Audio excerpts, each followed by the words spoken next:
Tamim Iqbal still not out 30 আমি বলবো যদি আপনি 30 দিনের বলেন সেক্ষেত্রে আমি বলবো যে তিনি যে ইনিংসটি খেলতে শুরু করেছেন এখনো 30 রান করে নট আউট আছেন। কালকে আমাদের টেস্ট ম্যাচ শুরু হচ্ছে মিরপুরে পাকিস্তানের সঙ্গে, কিন্তু তার আগেই কিন্তু তামিম ইকবাল আজকে একটি বিপিএল নিয়ে যে সেই বিপিএল ফিক্সিং এর যে কাণ্ডের যে তদন্ত রিপোর্ট সেটা প্রকাশ করতে যাচ্ছে, এমন একটি সংবাদ সম্মেলন করবে। তো আজকে কেন, মানে আপনি কালকে ম্যাচ, বাংলাদেশ টিমের ম্যাচ, ক্রিকেটে একটা মাঠে গড়াচ্ছে, এইখানের ভিতর আপনি, আমি মানলাম যে এটা অবশ্যই মিডিয়ার সামনে আনার দরকার, কিন্তু আজকেই কেন? চেয়ারে বসে প্রথম কথাটাই ছিল হারানো ইমেজ ফিরিয়ে আনতে চাই। ক্রিকেটের যে রেপুটেশন তলানিতে গিয়ে ঠেকেছে তা ঠিক করাটাই প্রধান কাজ। লর্ডস থেকে মিরপুর, প্রতিপক্ষ তো দূর, 22 গজে কাঁপন ধরানো তামিম তো হারিয়ে এসেছেন সাক্ষাৎ জমকেও। দায়িত্ব নিয়ে তাই জঞ্জাল সাফ করতে নেমে পড়েছেন ঝাঁটা হাতে। টাকার অভাবে যেন ক্রিকেট কেউ না ছাড়ে নিয়েছেন সেই ব্যবস্থা। নারী ও পুরুষ ক্রিকেটারদের বেতন বাড়িয়েছেন, দিয়েছেন ক্যাপ্টেন্স কার্ড। ডিপিএল ম্যাচ ভেন্যুতে আইসিইউ অ্যাম্বুলেন্স। ক্লিনারদের টাকা মেরে যারা খাচ্ছিল তাদের টুটি চেপেও ধরেছেন। নিজেকে বল বয় বলতে যে ছেলেটা একটু ইতস্তত করত, সে এখন গলা উঁচিয়ে বলে আমি ফিউচার স্টার। ঝড় বৃষ্টি মাথায় নিয়ে স্টেডিয়ামে আবারও ফিরেছে বাংলাদেশের সেই পাগলা সমর্থকরা। বন্ধু সাকিব আল হাসান তো বলেইছেন বিসিবির চেয়ারে তামিমের ঠিক। তারপরও আছে কিছু যদি কিন্তু। তামিমের এই কমিটিতে আছে রাজনীতির ছায়া। ঠিক সময় নির্বাচনটা হবে তো। তামিম ইকবাল হাতে নিয়ে এসেছিলেন 90 দিন, রইল বাকি 60। 4 ছক্কা নাকি ডট? কেমন ছিল তামিমের 1 মাসের ইনিংস? দর্শক, এই নিয়ে আমরা আলোচনা করতে চাই। আলোচনা করব বাংলাদেশ পাকিস্তান টেস্ট সিরিজ নিয়ে। আমাদের সাথে স্টুডিওতে আছেন ক্রীড়া সাংবাদিক সঞ্জয় সাহা পিয়াল। পিয়াল, শুভ সকাল। তামিম যখন আসে তখন শুরুতে আপনার সাথেই কথা হচ্ছিল যে কেমন করবে, বা অনেক সোশ্যাল মিডিয়া অনেক ধরনের কথা হয়। তামিম ইকবাল হঠাৎ করে সেখানে বসে পড়েছেন, বা আদৌ এখানে আসলে বসার পরে একরকম চেহারা আমরা দেখি, বসার আগে একরকম। 1 মাস গেল, কেমন হলো আপনার কাছে, কি মনে হয় কতটা সফল? Tamim Iqbal still not out 30 আমি বলবো যদি আপনি 30 দিনের বলেন সেক্ষেত্রে আমি বলবো যে তিনি যে ইনিংসটি খেলতে শুরু করেছেন এখনো 30 রান করে নট আউট আছেন। আসলে আমরা এর আগে কিন্তু শুনেছিলাম অনেকের অনেক কথা। বুলবুল ভাই যদি আমরা কথা বলি, তিনি বলেছিলেন টি-20 ইনিংস খেলতে এসেছেন, বাট আমরা দেখেছি তিনি আসলে টেস্টের মতন একটা অ্যাম্বিশন ছিল। তো যেটা হয়েছে তামিম ইকবালের ক্ষেত্রে, আপনি যেটা আপনার রিপোর্টে বললেন যে ইমেজ সংকট ছিল, সেই ইমেজ সংকট, ইমেজ পুনরুদ্ধারের একটা দায়িত্ব নিয়ে তিনি এসেছেন। এবং আমি মনে করি এই 30 দিনে তিনি যেটা করেছেন যে কিছু কিছু ক্ষেত্রে এমন মানে স্পিডি কিছু কাজ করেছেন, এই যে আমাদের যে ফাইলের যে জটিলতাগুলো থাকে সেটা তিনি ছুটিয়েছেন। তো আমার মনে হয় যে সব মিলিয়ে তার যে 3টি লক্ষ্য আসলে ছিল, 3টি কাজ তার ছিল, সেটা হলো যে ঢাকা ক্রিকেট লিগ মাঠে গড়ানো, সেটাতে তিনি সফল, মানে ক্রিকেটারদের আস্থা আনতে পেরেছেন, ক্লাব কর্মকর্তাদের আস্থা আনতে পেরেছেন। এটা একটি বড় সাফল্য আমি বলবো তামিম ইকবালের জন্য। আরেকটি ব্যাপার হচ্ছে, আপনি দেখেন, আপনি ক্রিকেটের যারা স্টেক হোল্ডার, দর্শক, সেই দর্শকদের প্রতি কিন্তু তার একটা বাড়তি নজর আছে। তিনি নিজে গ্যালারিতে গিয়েছেন, দর্শকদের জন্য ছাউনির চিন্তা ভাবনা করছেন, ব্যবস্থা করবেন, খাবারের দাম কমিয়েছেন। এবং আমরা যেটা দেখেছি যে টিকিটের টাকাও বৃষ্টির কারণে ফেরত দেওয়া হয়েছে। সবকিছু মিলে দর্শক ফ্রেন্ডলি। আমার যেটা সবচেয়ে বেশি ভালো লেগেছে যে মাঠে যে দর্শক আসছে, মানে এই যে ব্যাপারটা, এটা কিন্তু আসলে বোর্ডের একটা ভূমিকা আছে, আমি জানি, যে দর্শকদেরও একটা আস্থা আনতে পেরেছে। সেই ক্ষেত্রে আপনি দেখেন ক্লাব কর্মকর্তা, ক্রিকেটার, দর্শক সবার আস্থা একটা তিনি আনতে পেরেছেন। এই আস্থাটাই আসলে জরুরি ছিল। এবং পরবর্তীতে যদি আমরা বলি যে তার যে আরেকটি কাজ, নির্বাচনের কথা বললেন, পরবর্তী 60 ডেজ কিংবা 30 ডেজ তামিমের মূল চ্যালেঞ্জ হবে এই আপনার নির্বাচনটা গ্রহণযোগ্য, সবার কাছে গ্রহণযোগ্য করা। তাই আমি মনে করি যে তামিম তার মতোই ছুটছে আর কি ওপেনিংয়ে। নিশ্চয়ই, একদম দুর্দান্ত একটা সলিড ওপেনিং তিনি আসলে পেয়েছেন। এবং স্টিল আপনি যেটা বললেন যে নট আউট আছে, আজকে তিনি খুব সম্ভবত বিপিএল নিয়ে একটি মিডিয়া কনফারেন্স করবে। মানে কেমনভাবে আয়োজন করা যায়, বিপিএলটা এত বছর হয়ে গেছে, স্টিল যখন শুরু হয় আমরা সবসময় কথা বলি যে বিতর্ক এড়াতে পারবে কিনা। এবং লাস্ট ইয়ারের বিতর্ক এখনো চলছে। নাসুম যে স্ট্যাটাসটা দিয়েছিলেন, সবকিছু মিলে বোঝাই যাচ্ছে যে লাস্ট ইয়ারের বিতর্ক কোনোভাবে আসলে আমরা থামিয়ে রাখতে পারিনি। সেই জায়গায় তামিম একটা ইনিশিয়েটিভ নেওয়ার চেষ্টা করছেন, হয়তো মতামত নেবে। কি মনে হয় যে তামিমের বোর্ড এখানে কতটা সফল হতে পারে, বা কি কি ইনিশিয়েটিভ আসলে তারা নিতে পারে? না, তামিমের এই যে আপনি বললেন 1 মাসের যে কাজ এবং তার যে স্পিডি কাজগুলো আমরা দেখছি, এইখানে যদি থাকে, সেই যদি কিন্তু নিয়ে আমি একটু কথা বলতে চাই। আপনি দেখেন কালকে আমাদের টেস্ট ম্যাচ শুরু হচ্ছে মিরপুরে পাকিস্তানের সঙ্গে, কিন্তু তার আগেই কিন্তু তামিম ইকবাল আজকে একটি বিপিএল নিয়ে যে সেই বিপিএল ফিক্সিং এর যে কাণ্ডের যে তদন্ত রিপোর্ট সেটা প্রকাশ করতে যাচ্ছে, এমন একটি সংবাদ সম্মেলন করবে। তো আজকে কেন? মানে আপনি কালকে ম্যাচ, বাংলাদেশ টিমের ম্যাচ, ক্রিকেট একটা মাঠে গড়াচ্ছে, এইখানের ভিতর আপনি, আমি মানলাম যে এটা অবশ্যই মিডিয়ার সামনে আনার দরকার, কিন্তু আজকেই কেন? এইটা কি অন্য কোনো দিন হতে পারতো না? সিরিজ শেষে কিংবা সিরিজের মাঝে কিংবা মানে খেলার আগে কেন? এবং এই ভুলটি কিন্তু আপনি দেখেন, আপনি এই লাস্ট ক্যাপ্টেন্স কার্ড যেদিন দেওয়া হলো তার পরের দিন কিন্তু ম্যাচ ছিল, সেদিন আপনি সন্ধ্যাবেলা রাতে টিম হোটেলে আপনি যে ক্যাপ্টেন্স কার্ডটা দিল, অনেক ক্রিকেটারকে আমরা সেখানে দেখলাম। তো আমি যেটা বলতে চাচ্ছি যে টাইমিংগুলো, তার এই টাইমিংগুলো কিন্তু আমার মনে হচ্ছে যে আরেকটু মেলানো দরকার। তার সঙ্গে কিংবা তার পরামর্শ যারা আছে তাদেরকে এটা ভাবা দরকার যে টাইমিংগুলো খেলার মাঝে, খেলার আগের দিন এইগুলো কেন করা হবে? তাহলে তো আপনার ফোকাসটা একটু অন্যদিকে নড়ে যায়। এখন আপনি তদন্ত যদি আমি আসি, আজকে তদন্ত যেটা আমরা শুনতে পেরেছি যে এই তদন্তে আপনার যে কয়েকজন ক্রিকেটারের নাম এসেছিল, আপনি এনামুল হক বিজয়ের কথা বলতে পারি, মোসাদ্দেকের কথা বলতে পারি, তো এরকম আরো কয়েকজনের নাম ছিল, সম্ভবত 7 জন মনে হয় ক্রিকেটার নাম এসেছিল। তো আজকে যেটা প্রকাশ করতে পারে যে সেই ক্রিকেটারদের আসলে স্ট্যাটাসটা কি ছিল, তারা কি সত্যি ফিক্সিং এর সাথে জড়িত ছিল কিনা। যতটা শুনতে পেরেছি যে বিজয় কিংবা মোসাদ্দেকের উপরে ওরকম কোনো মানে আপনার অ্যালিগেশন নেই, মানে প্রমাণ করা যায়নি। সেই দায়টা কি পূর্ববর্তী বোর্ড নেবে কিনা? কারণ হচ্ছে সেই অভিযোগে নিয়েই তো বিজয়কে বাদ দেওয়া হয়েছিল অকশন থেকে, এবং তিনি খেলতে পারলেন না। যদি এমনি বলি তার ক্যারিয়ারের জন্য তো একটা ক্ষতি, আর্থিকভাবেও তিনি ক্ষতিগ্রস্ত হয়েছেন, সেটা কম্পেনসেশন দেবে কিনা? অবশ্যই এটাই কিন্তু আজকে আসলে প্রেস কনফারেন্সে হয়তো বা এটাই উঠবে, এই কথাটাই উঠবে। এবং আরেকটি ব্যাপার যেটা আমরা শুনতে পেরেছি যে কয়েকটা ফ্রাঞ্চাইজি মালিক এবং ফ্রাঞ্চাইজিকে আজকে আসলে তাদের যে ফিক্সিং এর সাথে অ্যালিগেশন ছিল সেটা প্রকাশ পেতে পারে। এবং 3টি ফ্রাঞ্চাইজির নাম ভীষণভাবে শোনা যাচ্ছে। দুর্বার রাজশাহী, যেটা ফারুক আহমেদের আমলে ওই রাজশাহী টিমটা ফ্রাঞ্চাইজি ছিল।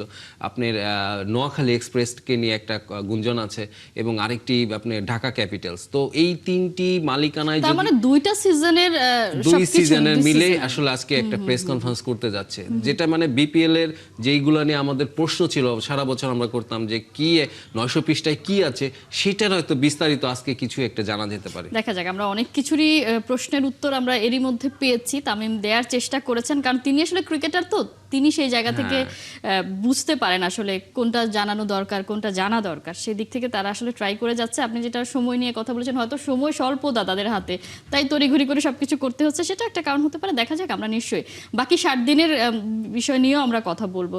কাল থেকে শুরু হচ্ছে টেস্ট, এবং লাস্ট যেই এক্সপিরিয়েন্সটা আছে আমাদের জন্য আসলে খুবই ভালো। এখন আসলে সেই মোমেন্টামটা আছে কিনা বাংলাদেশে, সেটা নিয়ে আমরা একটু আলোচনা করতে চাই। আমাদের হাতে একটা প্রতিবেদন হচ্ছে। কিংবদন্তি সব ফাস্ট বোলার প্রডিউস করেছে পাকিস্তান। ওয়াকার, ওয়াসিম, শোয়েব আখতারদের উত্তরসূরিদের একজন শাহিন আফ্রিদি 22 গজের নাহিদ রানা বড় মুগ্ধ করেছে তাকে। দেখছেন তার সম্ভাবনা, তবে এমন অস্ত্র বুঝে শুনে ব্যবহার করার কথা জানিয়েছেন বাংলাদেশের হেড কোচ ফিল সিমন্স। চাপ নয়, বাংলার মাটি থেকে ট্রফি নিয়ে যাওয়ার লক্ষ্য আফ্রিদিদের। সাইফুল পকির রিপোর্ট। বাবর আজম, নাহিদ রানা বন্ধু যখন শত্রু, এই তো সেদিন পিএসএল এর ফাইনালে নাহিদের বিধ্বংসী স্পেল, বাংলাদেশি স্পিড স্টারকে নিয়ে আনন্দে মেতেছেন পেশোয়ার জালমির কাপ্তান। সপ্তাহ না পেরোতেই এখন সেই বাবরই হয়তো নাহিদের ভয়ে কাঁপছে। উইকেটে সবুজ ঘাস স্পষ্ট, শেরি বাংলার পিচ দেখে ব্যাটারদের চোখ কপালে আর পেসারদের জিভে জল চলে আসার কথা। কন্ডিশন আর ফর্ম বিচার করলে বলাই যায় বাংলাদেশ পাকিস্তান টেস্ট সিরিজে x factor Chapai Nawabganj express. সফররত দলের তারকা পেসার শাহিন শাহ আফ্রিদিরও নাহিদকে নিয়ে কৌতূহলের শেষ নাই। আমি শন টেইটের সঙ্গে কথা বলেছিলাম। আমার মনে হয়েছে নাহিদ বাংলাদেশের জন্য দারুণ সম্ভাবনাময়। আশা করব তারা তাকে সুন্দরভাবে ব্যবহার করবে। সাম্প্রতিক সময়ে নাহিদ অনেক সাফল্য পেয়েছে। আশা করব আমাদের সঙ্গে সে ভালো খেলবে না। টেস্ট কি ওডিআই, সাম্প্রতিক সময়ে বাংলাদেশের জয়গুলোতে বড় অবদান রাখছেন নাহিদ রানা। পাকিস্তান ও নিউজিল্যান্ডের বিপক্ষে ওডিআইতে হয়েছেন সিরিজ সেরা। মাঝে লাহোরে গিয়ে পিএসএল ফাইনাল খেলেও বাজিমাত। দেশে ফিরেই মিরপুর টেস্ট রাঙ্গাতে প্রস্তুত হচ্ছেন। প্রশ্ন এসেই যায়, 23 বছর বয়সী নাহিদকে কতটা চোখে চোখে রাখছে টিম ম্যানেজমেন্ট? টানা খেলা আর এদিক ওদিক ছোটাছুটি তার জন্য চাপ হয়ে যাচ্ছে না তো? I tell you what's the best thing about Nahid Rana? Nahid সম্পর্কে সেরা বিষয় হলো সে তার সম্পর্কে খুব ভালো বোঝে এবং উন্নতির জায়গাটাও জানে। অবশ্যই তাকে বুঝে শুনে ব্যবহার করতে হবে। পুরো ফিট না থাকলে তাকে টেস্ট ম্যাচ খেলানো ঠিক হবে না। আমাদের পেস আক্রমণ বেশ ভালো, গতি তোলার ক্ষেত্রে নাহিদই নেতৃত্ব দিচ্ছে। We have to monitor him. We have to try and make sure that we don't overwork him. গামিনীর বিদায় টনি হেমিং আসার পর বদলে গেছে মিরপুরের pitch. Slow low spin track থেকে এখন স্পোর্টিং উইকেট। পিচ যেমনই হোক, বাংলাদেশে কখনো টেস্ট না হারা টিম পাকিস্তান লাল বলে বড় স্বপ্নই দেখছে। Any team I think is on condition is always tough. নিজ কন্ডিশনের সব দলই কঠিন প্রতিপক্ষ, কিন্তু আমরা ভালো প্রস্তুতি নিয়ে এসেছি। শুধু এই 2 টেস্টেই ভালো খেলতে চাই না, আমাদের লক্ষ্য আইসিসি টেস্ট চ্যাম্পিয়নশিপের ফাইনালে খেলা। Our goal to achieve that one, how to qualify for final and how play final. মিরপুরে বাংলাদেশ পাকিস্তান সবশেষ টেস্ট হয়েছিল 2021-এ। সেবার টাইগারদের ইনিংস ব্যবধানে হারিয়েছিল আফ্রিদিরা। সাইফুল রূপক, 71। বাংলাদেশ পাকিস্তান টেস্ট সিরিজ নিয়ে আলোচনা করতে চাই। আমাদের সাথে আছেন ক্রীড়া সাংবাদিক সঞ্জয় সাহা পিয়াল। পিয়াল, নাহিদ রানাকে নিয়ে যদি স্টার্ট করতে চাই, ওডিআই খেললেন, তারপর টি20তে গিয়ে ফাইনাল খেলে আসলেন পিএসএল এর, এখন হচ্ছে আবার টেস্ট, মানে আমরা কি তার উপর একটু বেশি ভরসা করে ফেলছি বা বেশি চাপ দিয়ে ফেলছি কিনা?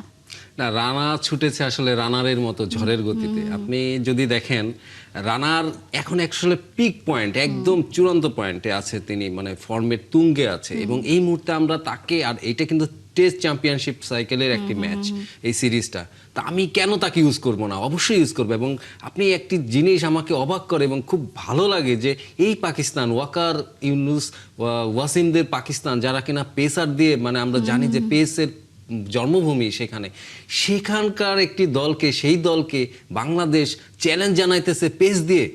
আপনি সবুজের মানে গালিচা বিছিয়ে মিরপুরে আসলে পাকিস্তানকে স্বাগত জানাচ্ছে। এইটা আসলে আপনি একবার ভাবলেও তো অন্যরকম লাগে। এবং সেইখানে আমাদের হাতে আছে নাহিদ রানার মতন 145K এর উপরে তিনি বল করতে পারে রেগুলার। তো আমি কেন তাকে ইউজ করব না? অবশ্যই এই টেস্টের জন্য আমি মনে করি নাহিদ রানাই আমাদের অন্যতম ট্রাম্প কার্ড হতে পারে।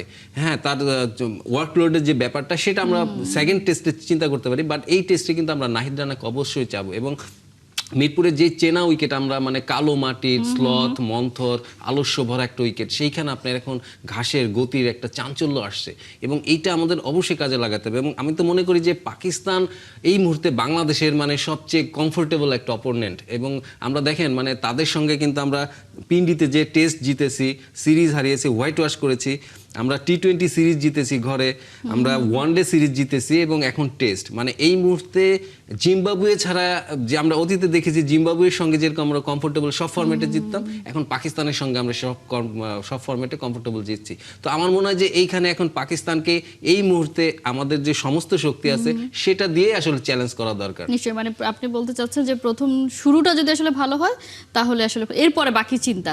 কিন্তু আমরা নিউজিল্যান্ডের বিপক্ষে সিরিজটাতেও দেখেছি বাংলাদেশকে মানে ধারণা বলা হচ্ছিল যেহেতু নিউজিল্যান্ড মোটামুটি একটা বি টিম পাঠিয়েছে, বাংলাদেশ একেবারে তাদেরকে উড়িয়ে দেবে, সেটা কিন্তু হয়নি। আমরা একটু দেখেছি টপসি নার্ভি বাংলাদেশকে দেখেছি, সেই জায়গা থেকে এখন আবার টেস্টে মুভ করছে। এই যে মুভমেন্টটা সেটা আসলে কতটা সফল হবে, বা যে উইকেট আমরা দেখলাম সেই উইকেটে বোলারদের জন্য তারা তো আসলে খুশি, কিন্তু ব্যাটারদের জন্য কতটা চ্যালেঞ্জ থাকছে? এই যেটা বললেন যে আমরা একটা ফরম্যাটে কিছু সুইং করলাম, কিন্তু এইখানে আমাদের একটা পজিটিভ দিক আছে। আমাদের এমন একজন লোক আছে আমাদের দলে, এই একজন মানে নিবেদিত প্রাণ আছে, মুশফিকুর রহিম। তিনি কিন্তু এটা ধরে রেখেছেন এই ফরম্যাটটা। তিনি, মমিনুল, সাদমান, এরা কিন্তু সারা বছর এই ফরম্যাটটার জন্য অধীর আগ্রহে থাকে এবং আমি ভীষণভাবে আশাবাদী। মুশফিক এবং মমিনুল যদি বলেন, আপনি শান্ত, এরা কিন্তু আপনার মিডল অর্ডারে যে অ্যাঙ্কারিং রোলটা প্লে করছে টেস্টে আমাদের একটা ইমেজ যেটা ছিল সেটা কিন্তু অনেক বেড়ে গেছে। এবং এই মুহূর্তে আমাদের একজন মুশফিককে নিয়ে আমরা স্বপ্ন দেখতে পারি। এই আপনি দেখেন পাকিস্তান দলের কোচ হলো মানে শেহজাদকে, সরফরাজকে করা হয়েছে। এই সরফরাজ কিন্তু মুশফিকের সাথে একসময় খেলেছে, আমরা দেখলাম একটা ভিডিওতে যে তারা দুজন কথা বলছেন। মুশফিক কিন্তু এখনো এই দলটিকে এগিয়ে নিয়ে যাচ্ছেন। আমার মনে হয় যে যেহেতু সবুজ পিচ, কালকে যদি আপনার প্রথম ঘন্টায় যেই টসে জিতবে সে কিন্তু আসলে বোলিং নিতে চাবে, কারণ পাকিস্তানেরও পেস ডিপার্টমেন্ট খুব ভালো। তো তো ওই বোলিং এর ওই প্রথম 2 ঘন্টা আসলে আমাদের জন্য চ্যালেঞ্জ থাকবে, যে কোনো দলের জন্য চ্যালেঞ্জ থাকবে, ব্যাটারদের জন্য। কারণ ওই চিবুক বরাবর বল যেগুলো আসবে সেইগুলো আমাদের যে ওপেনার, আমাদের কিন্তু টেস্টে ওপেনিং পেয়ারে একটু ছাড়া মিডল অর্ডার কিন্তু আমাদের দারুণ আছে। সো আমার মনে হয় যে আমাদের ওপেনার সাদমান যিনি আছেন, মাহমুদুল হাসান জয় আছেন, এদের জন্য একটু চ্যালেঞ্জ থাকবে যদি কালকে ফার্স্ট আওয়ারে তাদের ব্যাটিংয়ে নামতে হয়। নিশ্চয়ই আমরা ব্যাটারদের কথা বলছি, কিন্তু আপনি শুরুতেই ওপেনিংয়ে না গিয়ে মিডল অর্ডারে গিয়েছেন। তার মানে কি আমরা ওপেনিং নিয়ে এখনো কোনো টেনশনে আছি কিনা, বা আমরা সবসময় আসলে বলে থাকি যে আমাদের ব্যাটারদেরকে নিয়েই আমরা সবথেকে বেশি টেনশনে থাকি। সেই জায়গা থেকে আপনি সাদমানের কথা অলরেডি বলেছেন, কিন্তু আসলে কতটা ভরসা রাখা যায়? কারণ প্রথম ঘন্টাটা সব থেকে গুরুত্বপূর্ণ, সেখানে যারা আসলে রাজত্ব করবে বা যারা সুন্দর একটা আত্মবিশ্বাসী স্টার্ট করবে, দেখা যাবে ম্যাচটা তারাই আসলে তাদের হাতেই থাকবে। সেদিক থেকে বাংলাদেশ এগিয়ে না পাকিস্তান? আমি তো মনে করি যে আমরা যদি বোলিং মানে আমরা যদি টসে জিতি নিশ্চিতভাবে বোলিং করবে, এবং আমাদের ওই নাহিদের প্রথম ঘন্টা নাহিদ ভার্সেস বাবর আজম চলবে, ব্যাটল হবে। হ্যাঁ ব্যাটল হবে, এবং আমাদের যদি ব্যাটিং করতে হয় তাহলে আমার মনে হয় যে ওই চ্যালেঞ্জটা আমাদের আসলে সাদমান এবং জয় এই দুজনকে নিতে হবে। এবং যেটা দেখেছি সাদমানের কিন্তু আপনার 2টা সেঞ্চুরি আছে, পুরা 2টাই কিন্তু জিম্বাবুয়ের সঙ্গে। আমি এখনো মনে করি যে আপ টু দ্য মার্ক আমরা যে টেস্ট সাইকেলে চলে আসছি, আমরা কিন্তু গত বছর ঘরের মাঠে মাত্র 1টি টেস্ট জিতেছিলাম 6টির ভিতরে, বরং বিদেশে গিয়ে ভালো করেছিলাম 6টির ভিতর 2টিতে জিতেছিলাম। তো এইবার আমাদের এই সাইকেলে আমাদের চ্যালেঞ্জ থাকবে ঘরের মাটির যে সুবিধাগুলো সেখানে কাজে লাগানো, এবং এইখানে সাদমানের আসলে প্রথম ঘন্টা বলেন ওই সময়টা আসলে তার জন্য একটা মানে পরীক্ষার মতন যাবে আর কি, ওই ঘন্টাটা, প্রথম ঘন্টাটা। নিশ্চয়ই উইকেট নিয়ে ছোট্ট করেই কথা বলতে চাই, যদিও বলা এরই মধ্যে হয়ে গেছে যে মিরপুর নিয়ে আমরা সবসময় চিন্তায় থাকি যে এই মিরপুর মানে সবকিছু ভালো হয়, মিরপুর কখনো ভালো হয় না। কিন্তু টনি হামিং দেখিয়েছেন তার রিসেন্ট পারফরমেন্সে যে মিরপুরেও এরকম উইকেট হতে পারে এবং দুই পক্ষই সমান সুবিধা পায়। এই জায়গাতে আসলে বাংলাদেশের লাভ হচ্ছে না ক্ষতি হচ্ছে? কারণ আমরা সবসময় হোম অ্যাডভান্টেজের একটা কথা বলি, হোম অ্যাডভান্টেজ নিয়ে আমরা যাতা একটা উইকেট বানিয়ে থাকি।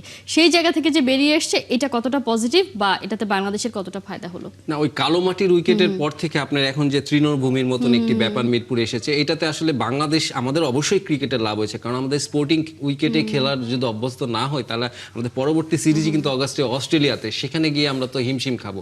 তো আমার মনে হয় যে সব মিলিয়ে অবশ্যই এটা আমাদের লাভ হয়েছে। আর আমাদের কাছে যেহেতু নাহিদ রানার মতন মিসাইল আছে, সেখানে আপনার কোনো স্পিন ড্রোনের দরকার পড়ে না। তো আমার মনে হয় যে আমাদের পেসারদের একটি ফ্যাসিলিটিস যদি ভালো পাই, এখানে স্পিন উইকেট থেকে যদি সুবিধা পাই, সেটা আমাদের কাজে লাগাইতে হবে। এবং সব কিছুর পরে কিন্তু আপনার টেস্টে আমাদের বলবো এখনো পর্যন্ত আমাদের সেই ওপেনিং পেয়ারেরটা যদি ভালো হয়, তাহলে কিন্তু এই টেস্টে আমার মনে হয় যে ভালো করব। আর আরেকটি ব্যক্তির কথা আমি বলতে চাই, সেটাতে তাইজুল।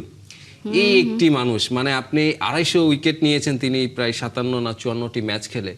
আজকে মানে তার প্রত্যেকটা টেস্টে তার ভূমিকা কিন্তু ভীষণভাবে থাকে। তবে তার কার্যকারিতা আমরা দেখতে পাবো 4th ইনিংসে, 3rd কিংবা 4th ইনিংসে, যখন নাকি উইকেট থেকে একটু সুবিধা পাবেন। তা আমার মনে হয় যে শুরুটা যদি আমরা নাহিদদের মিসাইল দিয়ে করি এবং শেষটা যদি আমাদের ড্রোন থাকে, এই তাইজুলের ড্রোন, তাহলে কিন্তু একটা দারুণ ব্যাটেলে আমরা জিতে যাব। নিশ্চয়ই বোঝাই যাচ্ছে আমরা আসলে বোলিং ইউনিটে বাংলাদেশ এগিয়ে আছে ডেফিনেটলি। শুধুমাত্র চিন্তার কারণটা আসলে ব্যাটিংয়ে, যে তারা আসলে শুরুটা কেমন করবে। মিডল অর্ডারে আমাদের ভরসা আছে।